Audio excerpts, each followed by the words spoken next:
Bismillahirrahmanirrahim. Assalamualaikum warahmatullahi wabarakatuh. Puji dan syukur sudah selayaknya kita panjatkan kehadirat Allah yang Maha Kuasa atas limpahan karunia-Nya. Alhamdulillah hari ini Allah pertemukan kita dalam rangka mengikuti kegiatan diseminasi budaya positif di lingkungan sekolah. Mudah-mudahan ini akan memberikan pencerahan wawasan untuk kita. Salawat dan salam terlimpah curahkan pada junjungan alam Nabi besar Muhammad Sallallahu Alaihi Wasallam, pada keluarganya, para sahabatnya. Mudah-mudahan kelak di yaumil akhir kita mendapatkan syafaatnya. Ibu dan bapak guru yang kami hormati, mengapresiasi apa yang sudah ditunjukkan oleh calon guru penggerak. Hari ini kita akan memberikan dukungan penuh. Diseminasi hari ini insya Allah akan memberikan kebermanfaatan untuk kita. Oleh karena itu mohon partisipasi dari para ibu dan bapak untuk mengikuti kegiatan ini sampai tuntas, dan saya punya keyakinan bahwa ini akan memberikan kontribusi positif untuk perbaikan mutu pembelajaran di sekolah kita. Itu saja pengantar dari Ibu. Terima kasih. Billahi taufiq wal hidayah. Assalamualaikum warahmatullahi wabarakatuh. Nah, selanjutnya Ibu Sulfita dipersilakan untuk menyampaikan hal yang berkait dengan budaya positif. Mangga silakan.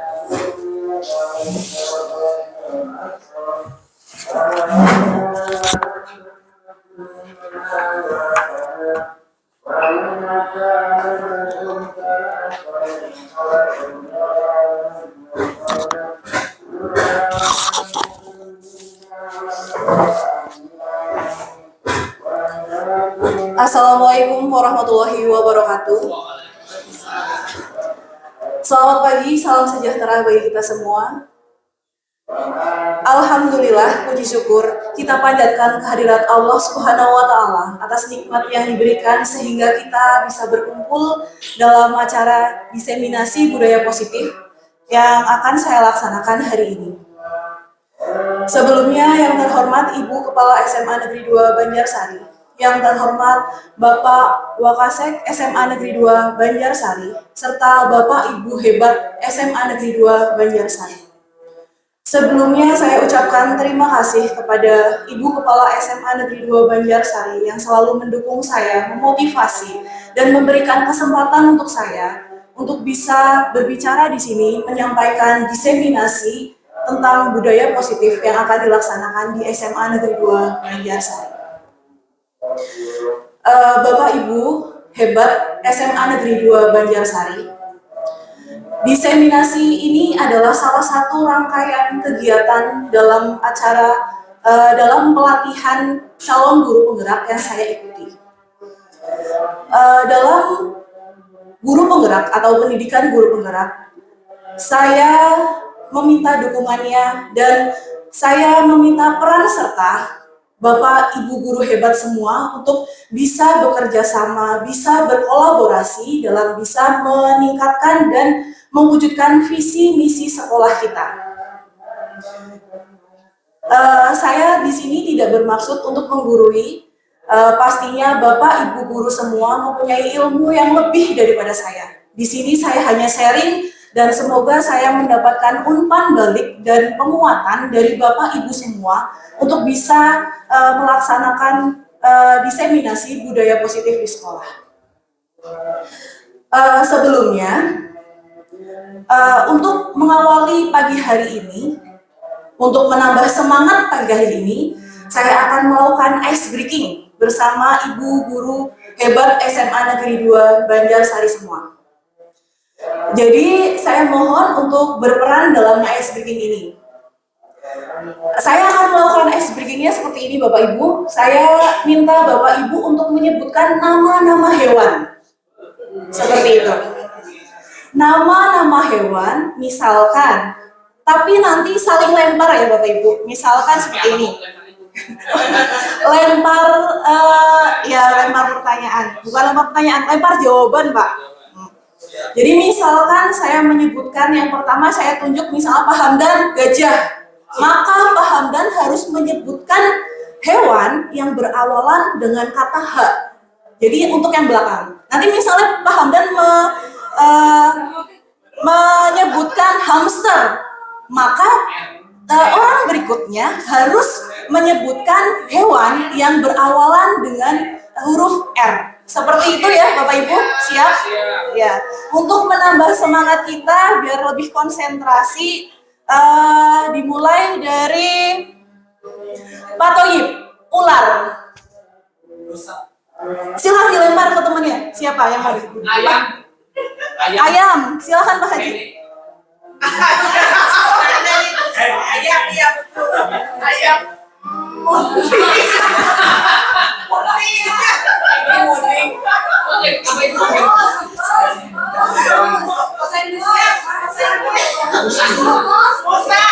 Musang. Silakan. Pak Hamdan. G. Gajah. Silakan Pak Hamdan lempar. Ibu. Hamster. Silakan Ibu lempar. Ibu lempar. Rusa. Oke, Bu Haji silakan lempar. Bu Ating. Ayam udah, nggak boleh menyebutkan yang sama. Oh, anjing. Silakan yang lain. Lempar ke siapa? Ke Bu Dede. G lagi.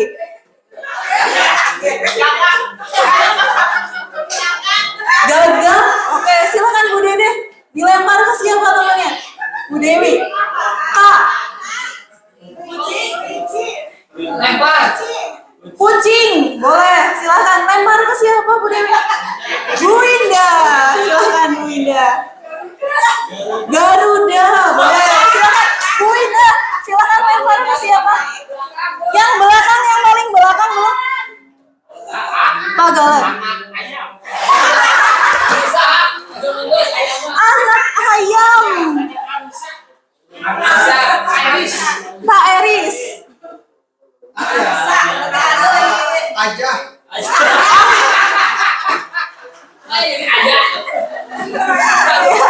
Aja, G-nya dihilangkan ya. Tadinya gajah jadi aja kayak gitu. Ya, terima kasih, tepuk tangan untuk kita semua Bapak Guru hebat. Terima kasih. Ya. Harimau hanya dihilangin. Ya, terima kasih. Lebih bersemangat ya Bapak Ibu. Semoga tidak mengantuk di pagi hari. Ya, saya lanjutkan. Ya, untuk pendahuluan di sini ada Ki Hajar Dewantara. Kita tahu Ki Hajar Dewantara adalah tokoh pendidikan yang sekarang ini lebih banyak diekspos atau ilmu-ilmu filosofinya lebih diterapkan di profil pelajar Pancasila. Jadi Ki Hajar Dewantara ini mengatakan bahwa syarat utama untuk mencapai kemerdekaan atau dalam konteks pendidikan kita saat ini adalah disiplin yang kuat. Disiplin diri yang dimaksud adalah disiplin yang memiliki motivasi internal. Jadi motivasi internal ini adalah motivasi dalam diri kita sendiri. Seperti itu. Jadi konsep inti budaya positif di sini ada beberapa hal. Yang pertama adalah perubahan paradigma belajar. Lalu yang kedua adalah disiplin positif. Nilai-nilai kebajikan, kebutuhan dasar manusia, motivasi perilaku manusia, posisi kontrol guru, keyakinan kelas, dan segitiga restitusi. Kita akan bahas satu-satu mengapa, karena di sini semua konsep inti ini saling berkaitan satu sama lain. Gitu. Yang pertama dari pembelajaran dengan paradigma baru. Jadi kita tahu bahwa kita mungkin tahun depan akan menerapkan kurikulum merdeka, di mana kurikulum merdeka ini adalah terkait dengan profil pelajar Pancasila, yaitu beriman, bertakwa kepada Tuhan Yang Maha Esa, berkebinekaan global, bergotong royong, kreatif, bernalar kritis, mandiri, itu semua adalah profil pelajar Pancasila. Dan sebenarnya untuk visi misi sekolah kita sudah mengacu kepada ini. Kita punya visi misi sekolah kita adalah mantap. Di sini ada Bapak Ibu yang bisa menyebutkan mantap itu terdiri dari mandiri, bertakwa, berakhlak mulia, berprestasi. Ada lagi? Ya, mantap, udah ya. Ya, itu adalah salah satu visi misi, bukan salah satu ya, visi misi sekolah SMA Negeri 2 Banjarsari yang menurut saya sudah ada dalam profil pelajar Pancasila.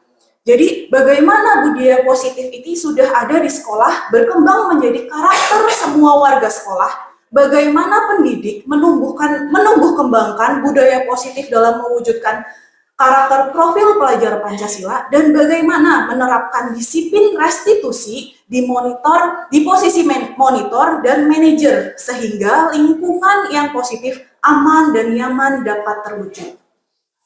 Sebelum kita mempelajari tentang disiplin positif, di sini ada miskonsepsi yang selama ini kita mungkin percayai tentang teori kontrol.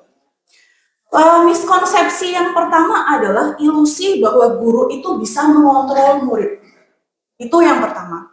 Jadi di sini dimaksudkan apa? Bahwa pada dasarnya kita tidak bisa mengontrol murid atau mengontrol orang lain. Ketika orang lain itu melakukan apa yang kita perintahkan, itu orang lain itu memberikan kesempatan kita untuk mengontrol dirinya. Jadi bukan karena kita bisa mengontrol, tapi orang itu memberikan kesempatan untuk kita bisa mengontrol dirinya, seperti itu. Lalu yang kedua adalah ilusi bahwa semua penguatan positif, efektif dan bermanfaat. Jadi kita kadang percaya bahwa penguatan positif itu mampu membentuk atau mampu merupakan bentuk-bentuk kontrol. Sebenarnya untuk penguatan positif itu biasanya kita lakukan untuk usaha mempengaruhi murid agar mereka mau untuk melakukan apa yang kita suruh atau apa yang kita perintahkan. Sebenarnya kalau misalnya murid itu menyadari, mereka tidak akan melakukan hal yang ingin kita lakukan, yang diperintahkan oleh kita. Jadi itu hanya sebuah ilusi, seolah-olah kita bisa memberikan penguatan positif, lalu mereka akan nurut, seperti itu. Terus yang ketiga adalah ilusi bahwa kritik dan membuat rasa bersalah mampu menguatkan karakter. Jadi kita kadang mungkin ada mungkin di era yang lalu beberapa hal yang mungkin dilakukan adalah memberikan kritik, tapi seolah-olah kritik tapi dengan bahasa yang halus, atau biasanya berupa sindiran halus, seolah-olah itu tidak bermasalah atau itu bisa mampu menguatkan karakter, tapi tidak Bapak Ibu, karena itu nantinya akan cenderung anak-anak itu memberikan identitas gagal kepada mereka. Oh iya ya, saya salah. Oh iya, saya selalu salah, seperti itu. Jadi ilusi ini adalah ilusi kritik dan membuat rasa bersalah tidak mampu menguatkan karakter. Lalu yang keempat adalah ilusi bahwa orang dewasa berhak memaksa. Jadi di sini orang dewasa sebagian besar percaya bahwa mereka bertanggung jawab untuk memberikan perintah-perintah kepada murid-murid mereka. Padahal di sini biasanya memaksa itu bukan cara yang efektif untuk jangka panjang. Jadi mungkin dia mau sekarang, tapi tidak diteruskan dan dilanjutkan, seperti itu. Yang kita inginkan adalah disiplin di mana tercetus dari dalam dirinya sendiri, bukan oleh kontrol orang lain, seperti itu. Jadi perubahan paradigma stimulus respon tadi ke pendekatan teori kontrol itu bisa digambarkan seperti ini. Siapa sesungguhnya yang memiliki kontrol? Dalam hal ini mungkin kita bicara sekolah ya. Siapa yang antara guru dan murid, siapa yang sesungguhnya yang memiliki kontrol? Jadi di sini dalam stimulus respon berpendapat bahwa kita mencoba mengubah orang agar berpandangan sama dengan kita. Tapi dalam teori kontrol, kita berusaha memahami pandangan orang lain yang berbeda dengan kita. Lalu di stimulus respon di sini orang lain bisa mengontrol saya, tapi di teori kontrol hanya saya yang bisa mengontrol diri saya sendiri. Di sini juga ada saya bisa mengontrol orang lain, tapi di teori kontrol Anda tidak bisa mengontrol orang lain. Jadi banyak hal yang harus dirubah, merubah paradigma dari stimulus respon ke pendekatan teori kontrol, agar kita lebih bisa berusaha memahami pandangan dan tidak lebih meningkatkan motivasi intrinsik dari dalam diri murid-murid kita. Nah, selanjutnya kaitannya dengan tadi adalah disiplin positif ini. Disiplin berasal dari kata disiplina yang artinya belajar. Disiplin mengacu pada disiplin diri yang memiliki tanggung jawab terhadap apa yang dilakukan berdasarkan nilai-nilai yang diyakini. Disiplin positif merupakan salah satu cara penerapan disiplin yang bertujuan untuk menumbuhkan kesadaran serta memperdayakan peserta didik tanpa imbalan penghargaan, ancaman, ataupun hukuman. Jadi, mengacu pada hal tersebut, murid yang memiliki disiplin positif akan memiliki rasa tanggung jawab terhadap dirinya dan mencoba melakukan tindakan yang sesuai dengan nilai kebajikan. Jadi mereka mempunyai motivasi sendiri dalam dirinya sendiri. Itu adalah disiplin positif. Selanjutnya, mengenai nilai-nilai kebajikan tadi. Jadi murid-murid itu mengacu pada nilai kebajikan tadi, yaitu dua hal yang tadi saya sampaikan adalah memiliki disiplin positif berarti memiliki rasa tanggung jawab serta berusaha meyakini dan melakukan tindakan sesuai dengan nilai kebajikan. Nilai kebajikan ini apa sih? Nilai kebajikan ini adalah nilai yang disepakati bersama, lepas dari suku, bangsa, agama, bahasa, ataupun latar belakang.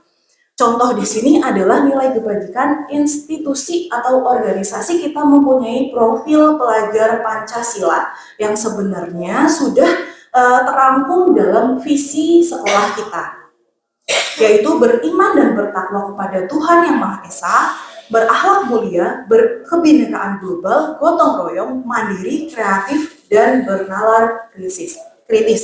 Seperti itu. Itu udah tertuang dalam visi sekolah kita. Selanjutnya, kita tahu bahwa mereka melakukan suatu hal atau semua yang dilakukan manusia sebenarnya dalam hal ini mungkin murid ya, mempunyai tujuan dan alasan mengapa mereka melakukan itu. Dan jika ada tindakan yang kurang baik, bisa jadi karena kebutuhan dasar mereka tidak terpenuhi dengan baik. Jadi kebutuhan dasar manusia ini adalah segala sesuatu yang kita lakukan untuk mendapatkan apa yang kita inginkan. Seluruh tindakan yang kita lakukan memiliki tujuan tertentu dan semua usaha terbaik yang kita lakukan adalah dalam rangka agar kebutuhan dasar kita terpenuhi. Di sini ada 5 kebutuhan dasar manusia yang sebenarnya tidak hanya murid saja yang diperlukan, tapi kita juga orang dewasa pun memerlukan kebutuhan dasar ini. Kebutuhan dasar yang dimaksud 5 ini adalah yang pertama, bertahan hidup. Bahwa kita membutuhkan makanan, pakaian, tempat tinggal, keamanan, dan kesehatan. Yang kedua, kita membutuhkan rasa kasih sayang dan rasa diterima. Rasa diterima, dipedulikan, berbagi, kerjasama, menjadi bagian dari kelompok, itu merupakan rasa kasih sayang dan rasa diterima. Lalu selanjutnya yaitu penguasaan, harga diri, keinginan untuk dianggap pemimpin, berprestasi, diakui, dan didengar. Lalu yang keempat ada kebebasan. Kebebasan ini adalah mandiri, memiliki pilihan, mencoba hal baru, mampu mengendalikan arah dirinya. Lalu yang terakhir adalah kesenangan, yaitu bermain, humor, antusiasme, dan tertawa. Itu merupakan, lihat, jalan-jalan itu masuk ke kebutuhan dasar kesenangan dunia, Pak. Ya, itu salah satunya healing itu. Ternyata kita juga perlu healing ya. Dan untuk memenuhi kebutuhan ini kita perlu motivasi untuk melakukan itu, motivasi perilaku manusia. Jadi di sini menurut Diane Gossen dalam bukunya Restructuring School Discipline ada 3 motivasi perilaku manusia. Yang pertama adalah untuk menghindari ketidaknyamanan atau hukuman. Itu biasanya kita nanti kalau misalnya datang terlambat gajinya dipotong, kita tidak pernah datang terlambat. Ada motivasi karena ada hukuman seperti itu. Terus untuk yang kedua, untuk mendapatkan imbalan atau penghargaan dari orang lain, seperti pujian dari orang lain itu merupakan motivasi intrinsik, jadi motivasi yang datang dari luar. Dan ketika motivasi yang datang dari luar itu biasanya tidak bertahan lama, karena ketika penghargaan itu tidak ada, ketika hukuman itu tidak ada, maka tidak akan dilaksanakan. Yang kita butuhkan adalah yang ketiga, yaitu motivasi intrinsik, motivasi untuk menjadi orang yang kita inginkan dan menghargai diri sendiri dengan nilai yang mereka percaya. Seperti itu. Dalam mewujudkan disiplin positif di sekolah, yang harus ditanamkan adalah motivasi yang ketiga ini. Karena apa? Karena berdampak jangka panjang, tidak dipengaruhi oleh adanya hukuman atau penghargaan dari orang lain. Lalu selanjutnya, berbicara mengenai hukuman, kita mempunyai 3 aspek: hukuman, konsekuensi, dan restitusi. Mungkin Bapak Ibu di sini sudah sering ya mendengar atau dengan kata-kata hukuman.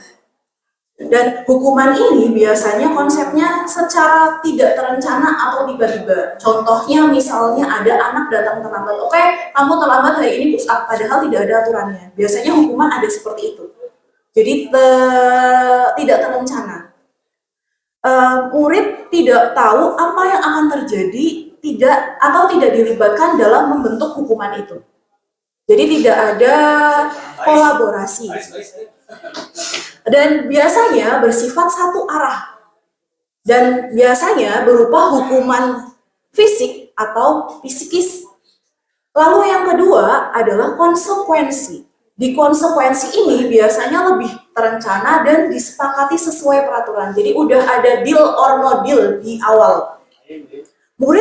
Tapi murid di sini tetap dibuat tidak nyaman. Karena apa? Biasanya konsekuensi itu dibuat oleh guru.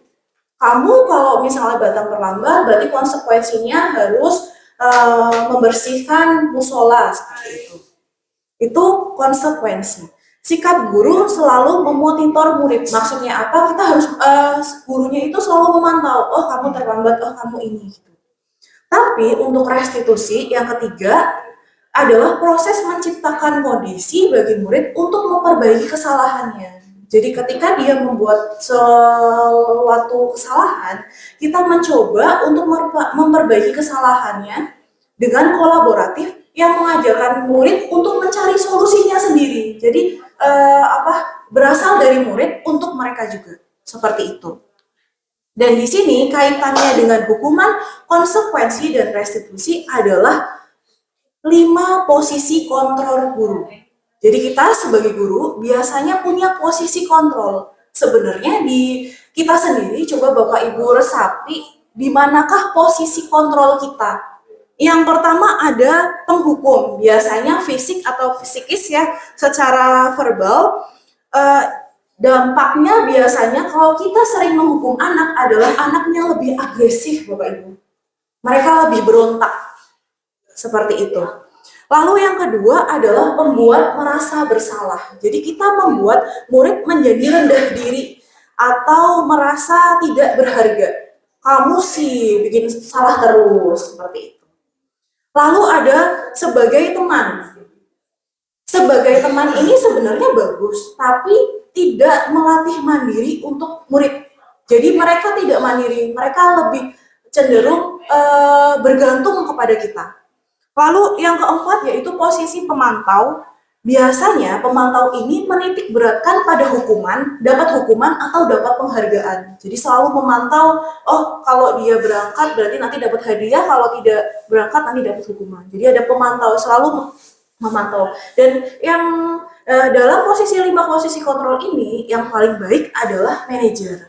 Manajer ini sebenarnya gabungan antara teman dan pemantau.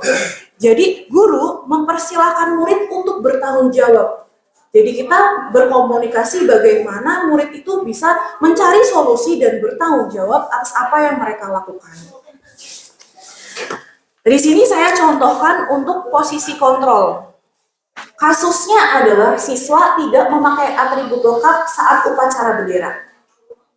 pada posisi kontrol guru sebagai penghukum, contohnya adalah murid tersebut diminta hormat pada bendera selama 1 jam. Itu adalah posisi kontrol penghukum.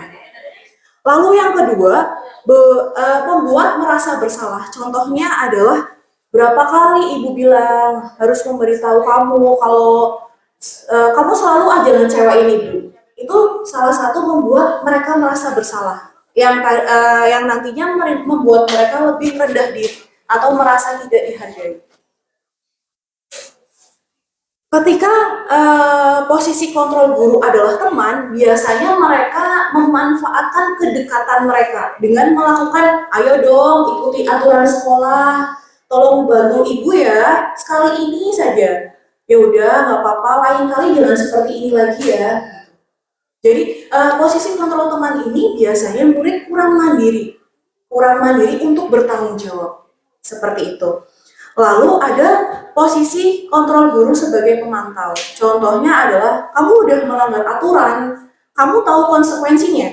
Setelah upacara kamu beli atribut, jangan diulangi lagi, ibu mengawasimu. Jadi ada pemantau, diawasi terus, seperti itu. Dalam pengawasan. Lalu untuk posisi kontrol yang terakhir adalah posisi manajer. Di posisi manajer ini yang dilibatkan adalah siswa itu sendiri. Maka biasanya dimulai dengan ditanya, apakah kamu tahu kesalahanmu itu apa? Jadi mereka menyadari kesalahan mereka sendiri dulu. Lalu kita cari solusinya bersama. Kira-kira bagaimana kamu memperbaiki kesalahanmu? Itu adalah salah satu percakapan ketika kita menjadi posisi kontrol manager. Betul.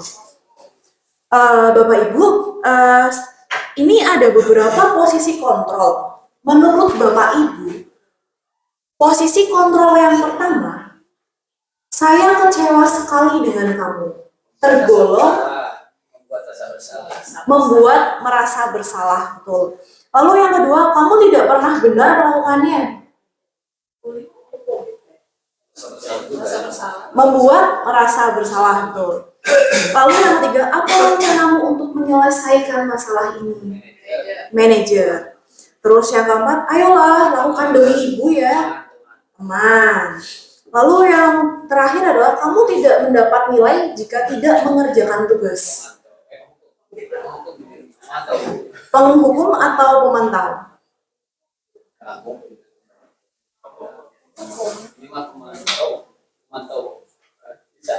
Pemantau. Biasanya kalau penghukum itu sifatnya tiba-tiba, jadi tidak ada kesepakatan sebelumnya. Kalau tidak mengerjakan tugas tidak dapat nilai, kan pastinya kita udah tahu kesepakatannya memang itu. Itu termasuk adalah posisi kontrol pemantau. Selanjutnya Bapak Ibu, ketika kita berbicara dengan siswa dengan posisi manajer, kita harus punya keyakinan dulu. Keyakinan yang dibentuk yang pertama menurut saya di sini adalah melakukan keyakinan kelas. Yang pertama dibentuk adalah keyakinan kelas. Karena apa? Terciptanya lingkungan positif atau budaya positif di sekolah dimulai dari dalam kelas. Jadi, mengapa di sini dikatakan keyakinan kelas? Mengapa bukan peraturan kelas? Ada yang bisa mungkin menjawab, Bapak Ibu? Mengapa keyakinan kelas? Mengapa bukan peraturan kelas? Boleh, silakan. Boleh, Pak Abai. Silakan. Inisiatifnya dari siswa sendiri. Jadi apa yang disampaikan oleh siswa biasanya merupakan ide biasanya keyakinan. Terima kasih. Terima kasih Pak Ahmad Bayhaqi. Bu Siti mungkin punya jawaban lain?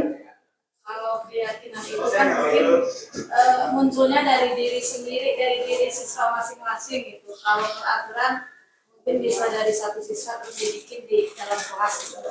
Ya. Oh, Pak Jainal punya jawaban tersendiri mungkin?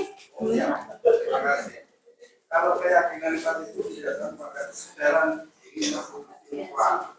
Kalau peraturan biasanya kata paksaan, Wah, luar biasa. Tepuk tangan untuk kita semua. Dan sebenarnya sebelum saya jelaskan, ternyata Bapak Ibu sudah mengerti ya, sudah mengerti dan memahami. Ya, calon guru penggerak semua. Jadi betul apa yang disampaikan oleh Pak Ahmad Baihaqi, Bu Siti dan Pak Zainal bahwa kenapa keyakinan kelas, mengapa bukan peraturan kelas? Karena suatu keyakinan akan lebih memotivasi siswa dari dalam dirinya sendiri. Mereka berusaha bertanggung jawab tentang apa yang dia yakini bersama. Jadi bukan datang dari guru, atau biasanya kalau peraturan kan kita datang dari guru ya, satu arah. Jadi peraturannya kalau misalnya pelajaran matematika tidak boleh ada yang makan, itu dari guru. Tapi kalau kita yakini bersama, kalau ada yang melanggar pasti disebutkan, kamu ingat keyakinan kita nggak? Kalau keyakinan kita itu seperti itu, menurut kamu apakah sesuai dengan keyakinan yang sudah kita sepakati bersama, seperti itu. Jadi lebih mudah mengarahkan siswa. Jadi mumpung ini ya Bapak Ibu, tahun ajaran baru, awal pembelajaran, kita buat bersama-sama untuk keyakinan kelas ini. Karena apa? Karena tadi terciptanya lingkungan positif atau budaya positif di sekolah dimulai dari dalam kelas. Seperti itu. Ya Bu, menambahkan ya, saya mencoba menerapkan kemarin di 10 MIPA 1 Bapak Ibu. Jadi mungkin dikasih apa ya, kertas dulu lah, yang ada kertas tempel. Terus saya suruh anak-anak, jadi kita di kelas kita tidak buat peraturan, tapi kita akan bikin kesepakatan dulu yang akan nantinya berubah jadi keyakinan.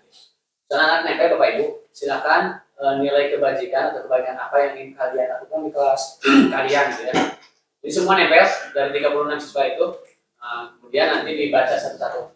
Ada inginnya kebersihan Pak, gitu ya. Kemudian ada ingin empati, kemudian ingin saling menghargai, ada ingin disiplin Pak, ingin berprestasi, kerjasama keuangan dan macam-macam. Nah paling tidak di kelas itu ya 4 atau sampai 5 ya. Akhirnya yang paling banyak yang mana Bapak Ibu. Nah akhirnya ditanamkan nanti kepada siswa itu. Aturannya silahkan itu kalian yang sudah buat, maka kalian konsekuensinya harus mentaati itu. Jadi Bapak kan tidak usah suruh membuang sampah pada tempatnya. Ketika ada sampah kalian tahu ya, bahwa kita sepakat kelas kita akan bersih. Maka kalian dengan sendiri harus membersihkan itu. Kemudian kalian ingin disiplin. Contohnya apa? Ya katanya Pak datang tepat waktunya silakan. Berarti itu keyakinan yang kalian buat. Maka kalian ketika belajar harus datang tepat waktu ke sekolah tepat waktu. Maka Bapak Ibu nanti kita ingin ya terus aja mungkin mengingatkan terus pada siswa apa nilai keyakinan kita. Tapi saya belum lihat anak itu sudah dibuat infografis supaya dibahas ditempel gitu. Keyakinan kelas 10 MIPA 1, kebersihan, disiplin apa gitu. Nanti dengan Bapak wali kelas 1 wali kelasnya ini anaknya sudah diproses gitu yang saya ngajar di 2 kelas gitu. Ya. Nah, saya belum ke yang lain nyoba dulu sendiri, perhatikan sendiri itu. Tapi nampaknya akan menyenangkan Bapak Ibu ya. Jadi tidak mikir lagi banyak aturan, kesiswaan juga tidak terlalu pusing mungkin nanti. Ya tinggal nanya anak-anak apa di sini keyakinan kelasnya seperti itu. Insya Allah mungkin Bu, kita coba nanti Dokter ini sudah mengawali mungkin nanti ini bisa dilanjutkan. Cuma yang kelas 12 belum dicoba.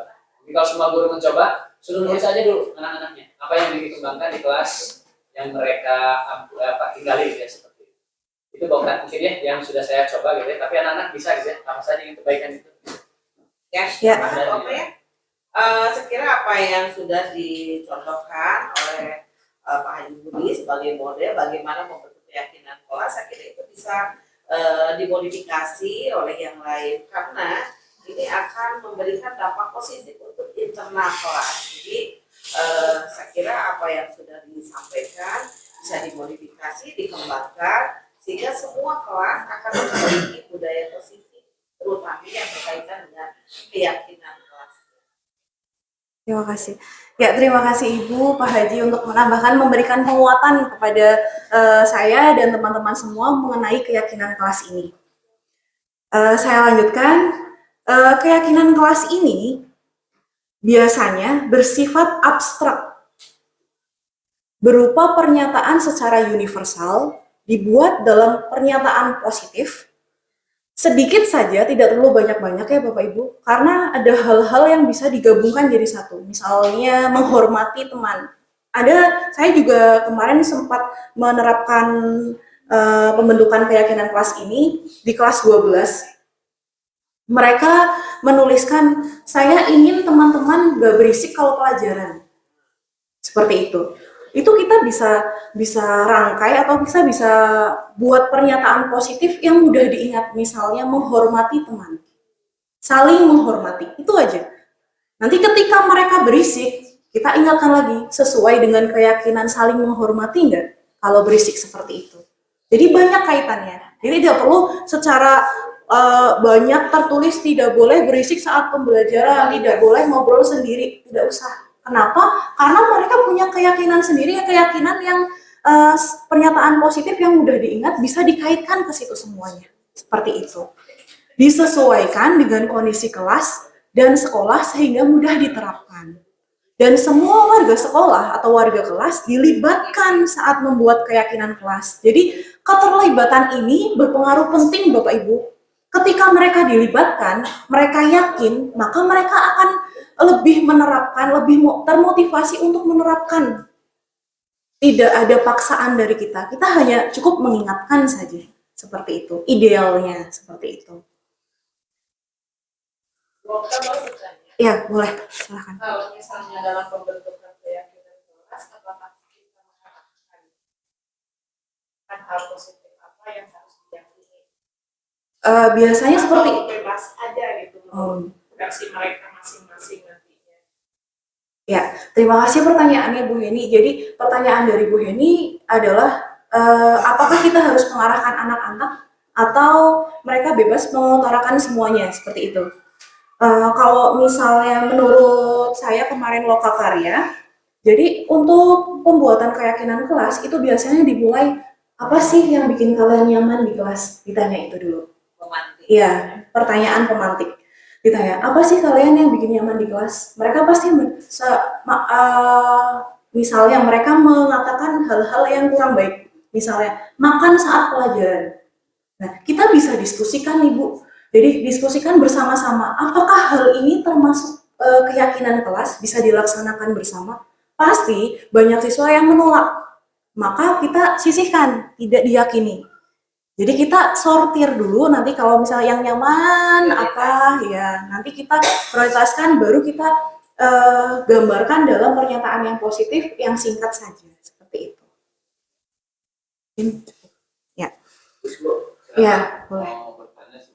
Ini menarik sebetulnya hal yang disampaikan terkait dengan keyakinan kelas dan bagaimana kalau begini, misalnya ada siswa, misalnya satu orang siswa itu menuliskan nilai kebajikan yang mereka yakini masing-masing.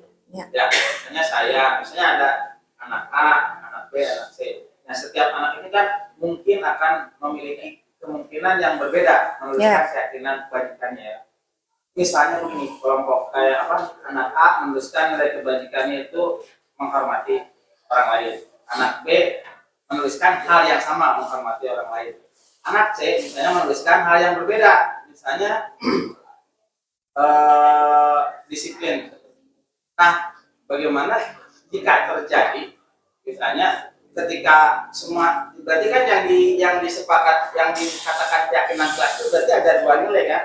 Menghormati orang lain dan disiplin. Ya. Itu kan dianggap sebagai keyakinan kelas, misalnya tadi satu kelasnya 3 orang misalnya. Jadi nilai keyakinan kelas yang dimaksud itu ada dua, satu disiplin, dua menghormati. Nah, bagaimana misalnya seorang C ini dia nggak menghormati orang lain, terus pas ditanya kenapa kamu nggak menghormati orang lain? Apakah ini misalnya gini, si anak ini berisik nih, si C ini berisik gitu ya. Misalnya tadi kita memberikan mengingatkan mereka tentang keyakinan yang pernah disepakati. Anak kita misalnya saya yakin menghormati orang lain, gitu. Saya tidak memiliki keyakinan itu. Nah, bagaimana itu? Apakah nilai-nilai tadi itu dipaksakan ke anak harus diyakini oleh seluruhnya? Sedangkan setiap anak kan berbeda. Misalnya tadi anaknya saya itu memiliki keyakinan itu, nggak mau saya gimana kalau begitu? Jadi menurut saya mungkin nanti bisa ditambahkan penguatan ya Pak Haji atau Pak Eris, mungkin menambahkan penguatan. Jadi pasti anak-anak menuliskan keyakinan mereka berbeda-beda. Tapi keyakinan mereka biasanya tidak dalam bentuk disiplin seperti itu, tidak. Tapi mereka lebih ke datang tidak terlambat. Ya maksudnya begini Bu, Jadi kalau misalnya ada satu atau beberapa nilai, yang satu anak itu saya mah nggak mau menerapkan itu karena saya nggak yakin itu sebagai satu nilai kebaikan buat saya. Misalnya ada anak seperti itu. Nah, apakah si yang dimaksud nilai kebajikan itu harus tetap disepakati oleh semuanya, gitu kan? Dan si anak itu walaupun misalnya saya mah ada keyakinan eta, tapi karena ini sudah menjadi nilai keyakinan kelas, supaya nggak paksakan untuk baik gitu. Jadi nggak setuju Nah, 100%. nah itu misalnya di situ gimana? Itu bisa mungkin kita melakukan komunikasi dulu, Pak. Jadi di awal kita selain bertanya, kamu nyamannya kalau di kelas bagaimana sih? Tapi sebelumnya juga kita nanti ketika kita membuat keyakinan ini kita bisa melakukan ini bersama-sama menurut persetujuan bersama-sama. Jadi persetujuan kelas karena kesepakatan ini atau keyakinan ini adalah keyakinan kelas bukan keyakinan pribadi. Seperti itu. Mereka dilibatkan. Pasti ada yang seperti itu, misalnya yang satu nggak mau disiplin, yang satu saya udah menghormati dan disiplin. Sebenarnya untuk keyakinan disiplin, menghormati dan lainnya itu ada kaitannya, Pak. Kalau misalnya udah disiplin, biasanya dia mau menghormati, atau menghormati pasti dia mau disiplin seperti itu. Kenapa? Karena keyakinan kelas ini bersifat universal, menyeluruh. Nah, masalahnya kok ini diskusi ya, Maya, bukan berarti saya ini. Ini yang Bapak paparkan itu baik, benar-benar ada nilai-nilai yang baik. Cuma saya ingin menggali dari pengalaman aja, kita kan pasti semuanya pernah menghadapi anak kan, Nah, yang sering terjadi itu ada anak yang istilahnya apa ya, memang mungkin saja nih, mohon maaf ini kurang baik istilahnya, virus. Jadi ada satu anak atau beberapa orang anak di kelas yang mempengaruhi jelek gitu ke orang lain gitu. Nah, biasanya anak-anak ini itu mereka memiliki tadi memiliki yang ada orang mau gitu misalnya gitu ya. Nah, terus ada yang makanya saya sedikit agak apa ya, perbedaan antara peraturan atau hukuman dengan konsekuensi kebajikan. Jadi kan kalau misalnya ada hukuman atau ada aturan, ada peraturan, ada nilai kebajikan yang disepakati bersama. Nah, kenapa menurut saya aturan itu mesti tetap harus ada? Karena nilai kebenaran itu mutlak,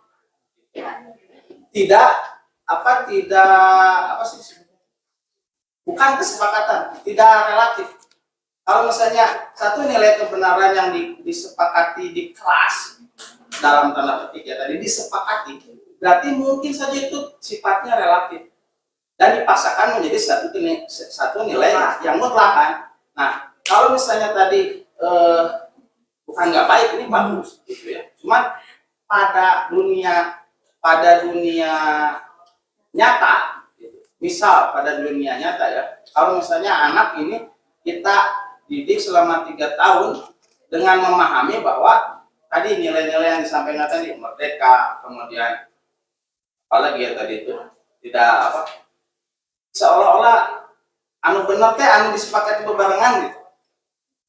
Anu benar teh disepakati bebarengan, sementara yang benar itu mutlak adanya. Jadi aturan misalnya di kehidupan nyata kan ada polisi gitu kan, ada hukum gitu. Itu kan sebetulnya hal-hal yang mengatur kehidupan sosial masyarakat, dan itu menjadi kenyataan yang akan dihadapi oleh anak kita. Nah, balik lagi ke diskusi kita tadi, yang sering terjadi itu seperti itu sih sebenarnya yang saya rasakan ya. Jadi ada anak yang resisten gitu. Jadi ketika mengajar, saya menerapkan begini yang sekarang. Saya pernah melihat banyak lah, namun disebut nabi gelap istilahnya, saya lupa. Jangan tengok kiri gini, ada bakso, ya. Sulabi. Tapi jelema teh dicari kakalan itu kok gitu. Nah, saya lagi mencoba sekarang di kelas itu, Jangan belajar. kalian boleh tidur, jangan ngantuk, boleh tidur. Silakan tidur di kelas, tapi bukan di lab. Kalau di lab itu tempat kerja, bukan tempat belajar seperti di kelas.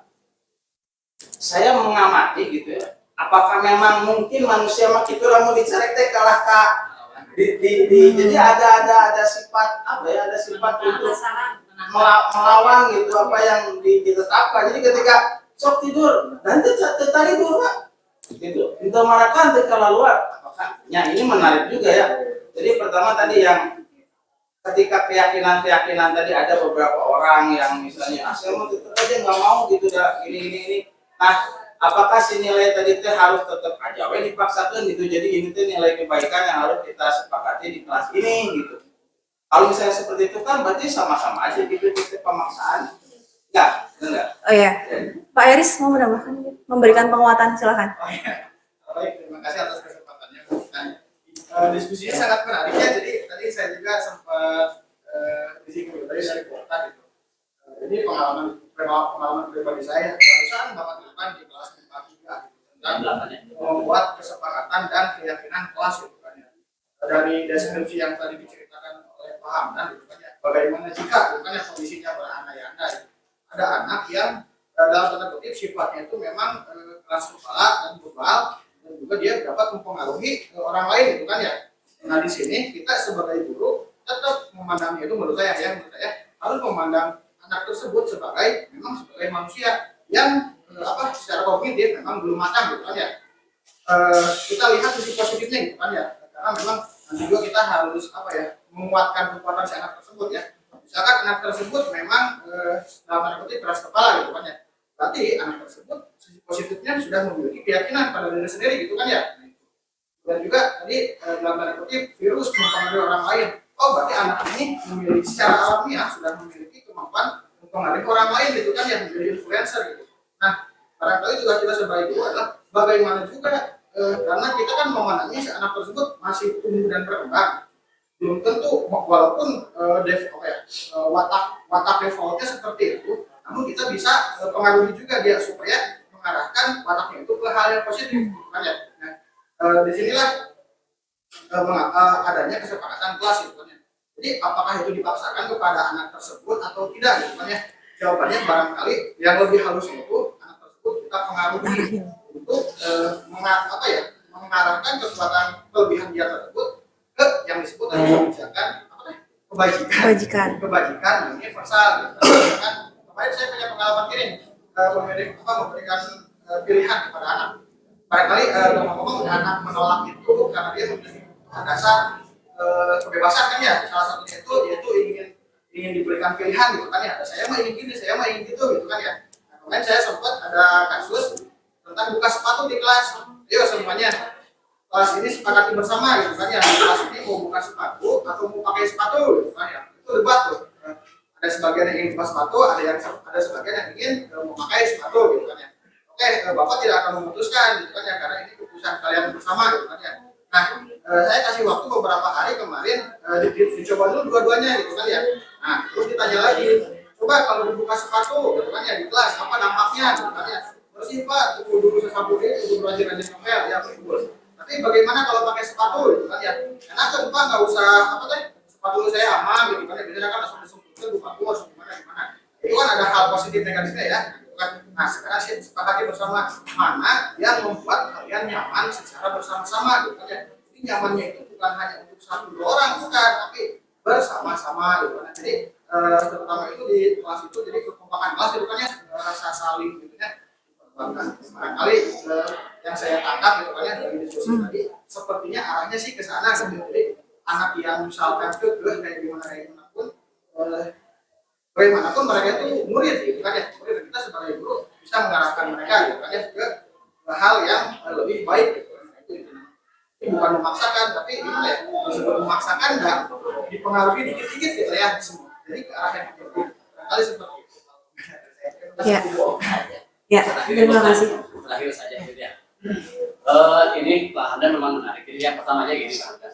Memang ada satu pelajaran dari Allah. Kenapa kalimat pertama itu la ilaha illallah. Tidak ada Tuhan. Pak Hamdan benar jangan tengok kiri, jangan jadi kaki kiri ngalihkan. Namun tidak ada Tuhan, maksudnya pelajarannya mungkin ya salah satunya. Tapi ada Tuhan gitu ya. Orang itu akan berpikir ke sana. Jadi yang pertama Pak Hamdan, kenapa budaya positif itu tadi teorinya tadi karena orang tidak bisa dipengaruhi. Nah maka orang itu harus menemukan dari diri sendiri. Akhirnya budaya positif peraturan ada, kenyataannya memang ada. Tidak bisa dihindari aturan itu dihukum. Jadi kita hanya berfungsi di kelas menumbuhkan budaya positif supaya cara mereka tumbuh positif itu dengan kesadaran sendiri sebenarnya. Kalau aturan tidak bisa dihilangkan, kemudian agama. Itu mah ayat ribut, ayat punishment ya seperti itu. Jadi Bu, budaya positif ini sebenarnya supaya kita anak-anak bisa tumbuh karakter positifnya tanpa dipaksa oleh kita. Nah, teknisnya di kelas itu, kalau saya ya satu anak hanya satu budaya positif aja tulis. Yang paling banyak disepakati semua paling seperti itu. Ya, nah, tapi kalau sudah budaya positif pasti semua nulis yang positif Pak, tidak ada yang negatif gitu. Kalaupun bisa itu disiplin tidak Korea, yang keberangan, nah, tapi itu nanti akan kebanyakan seperti itu. Itu saja ide teknisnya ya Bu Okta, di budaya positif itu sebenarnya hanya usaha saja bagaimana supaya karakternya tumbuh, tapi dengan kesadaran sendiri dipaksa itu. Aturannya tetap ada, pasti ada di kehidupannya itu juga ada, apalagi di akhirat. Terus pasti ya mau kemana ini sudah disiapkan gitu ya. Mereka harus sadar kalau orang akan hidup di akhirat, ini muncul keyakinan, muncul keimanan seperti itu. Nah itu ya Bu Okta, dari saya itu saja Pak Eris ya. Jadi kita coba aja dengan cara menumbuhkan budaya positif Bu. Aturan harus ada tetap. Tidak bisa dihilangkan, ada kenyataan aja ada seperti itu. Cuma di kelasnya tidak sifatnya supaya mudah mungkin tidak aturan hiji 2 sampai berapa. Ingin disiplin, ingin bersih, ingin saling menghargai, itu saja seperti itu. Ini itu mas sederhananya supaya tumbuh dari diri sendiri gitu. Itu aja. Terima kasih. Assalamualaikum warahmatullahi wabarakatuh. Waalaikumsalam warahmatullahi wabarakatuh. Terima kasih penguatan yang diberikan oleh Pak Haji Dwi dan Bapak Eris. Mungkin itu ya Pak Hamdan. Ya. Terima kasih. Ya Bapak Ibu sekalian, Bapak Ibu guru hebat SMA Negeri 2 Banjarsari, terima kasih atas perhatiannya. Mungkin hal-hal itu tersebut di atas adalah yang sudah saya rangkai, yang sudah saya sampaikan, semoga bermanfaat kepada Bapak Ibu sekalian. Terima kasih atas apresiasinya dan dukungannya. Wassalamualaikum warahmatullahi wabarakatuh. Bapak Ibu bisa dimohon refleksi sebentar ya. Di sini tolong Bapak Ibu buka di Google khoot.it. Kahoot. KHOOT. Kita mau bermain. KHOOT. Main game. Sudah? Nanti di situ diminta untuk memasukkan PIN, Bapak Ibu.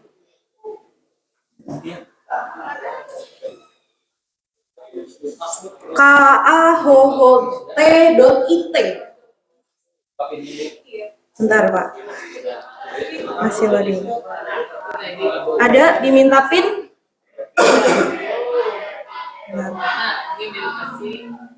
Ya. Payus, oke masuk. Sudah siap? Bapak Ibu, di sini kita perlukan adalah 2, kecepatan tangan dan kecepatan melihat soal. Soalnya gampang, cuma 5 soal. Tapi kecepatan tangannya menentukan. Nanti kita aja. Oke, kita mulai ya Bapak Ibu.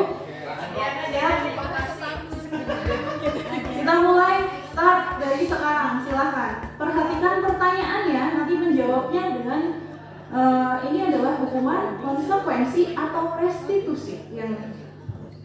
Pertanyaannya ada di layar, jawabannya ada di HP Bapak Ibu.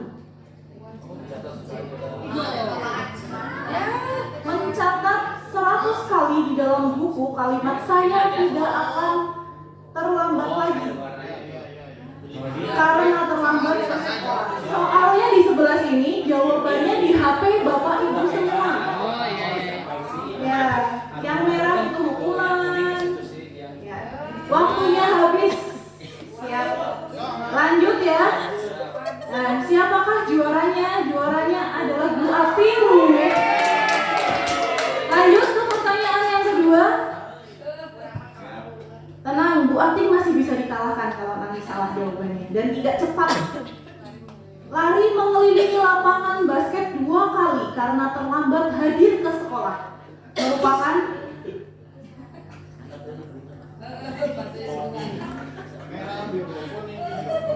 ya, 7 detik lagi.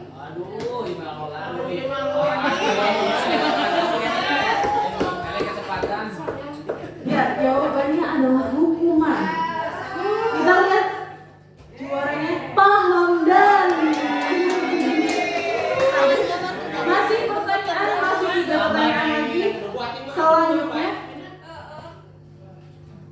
lari mengelilingi lapangan basket karena terlambat 10 menit untuk pelajaran PJOK. Merupakan yang bercet ya Bapak Ibu.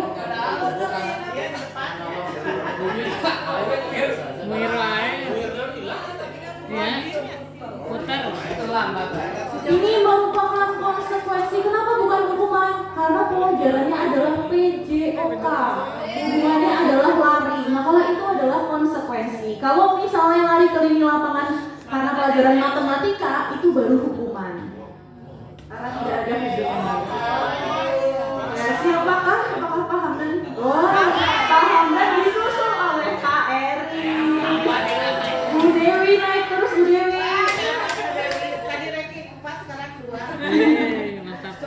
Pak Haji, ayo Pak Haji. Selanjutnya menggantikan kertas tugas teman yang telah dicoret-coret merupakan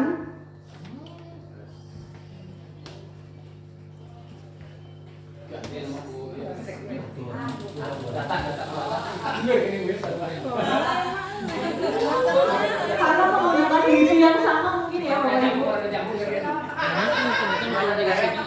Ya, ini adalah merupakan konsekuensi.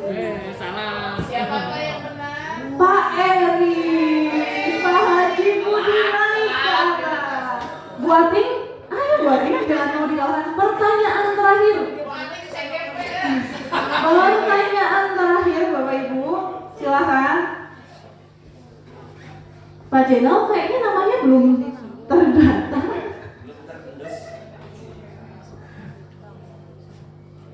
Tidak mengenakan sepatu seharian di sekolah karena tidak mengenakan sepatu hitam merupakan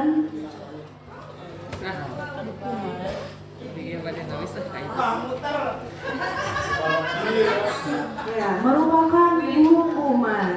Kita lihat juaranya adalah Pak Hamdan, juara 3.